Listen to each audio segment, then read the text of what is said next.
এটা একটু মনোযোগ দিয়ে শোনেন। এই কথাটা ভুলে যায় না, আজকের লেকচারে যদি সব কথাও ভুলে যান এই কথাটা ভুলেন না। আল্লাহ পাক তার নবীকে বলছেন, হে মুহাম্মদ বলেন সাল্লাল্লাহু আলাইহি ওয়াসাল্লাম, তোমার উম্মতের কোনো ব্যক্তি যদি আকাশ জমিন, পুরো আকাশ জমিন সমান গোনা নিয়ে আমার সামনে দাঁড়ায় কিয়ামতের মাঠে, তোমার উম্মতের যে কোনো ব্যক্তি, নর নারী যুবক যুবতী যেই হোক না, সাদা কালো ধনী গরিব, হুএভার হি ইজ, তোমার উম্মতের যে কোনো ব্যক্তি আসমান জমিন সমান গোনা নিয়েও যদি আমার সামনে দাঁড়ায়, কিন্তু তার আমল নামার মধ্যে শিরিকের কোনো পাপ নাই। কোন পাপ নাই?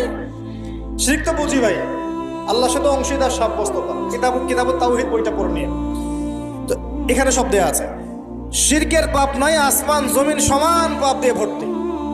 আমি আল্লাহ তার সামনে আসমান জমিন সমান ক্ষমা দয়া নিয়ে হাজির হব ইনশাআল্লাহ।